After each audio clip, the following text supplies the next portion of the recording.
Синдикатот на администрацијата и правосудните органи бара 7-часовен работен ден и повеќе денови за празнување. Според него, тоа биле европски трендови во кои Македонија треба да се вклучи. Работат и работното време на администрацијата постојано се трн во око на останатите, па од тука и реакциите за ова барање. Дали треба да се намали работното време на администрацијата? Не. Јас да не. Затоа што администрацијата и така не работе, зошто да и се намале работното време? Зошто администрацијата не е ефикасна тотално? Администрацијата многу имат работа на капа и да и се намале работното место. Треба на 2 сата да се намале. На 2, не на 8, на 2 само.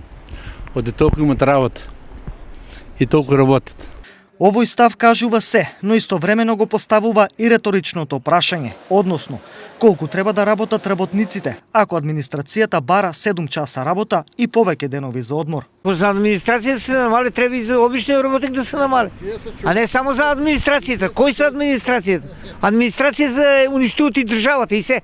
Исто како и овој администрација што се работите, и они толку треба да работат. И они се живи суштества, живи луѓе. Дали владата воопшто ќе ги земе во предвид барањата на УПОС е неизвестно, но во овој момент се чини тоа малку веројатно.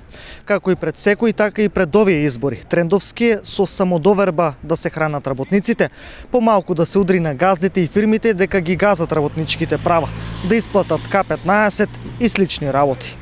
Во однос на армијата од 150.000 администрација и оваа власт има нужен изборен респект, па уште едно формално барање на синдикатот, состојбата нема да ја промени. Власта и така добро знае дека на административците слободно време не и е малку, туку малку им се пари.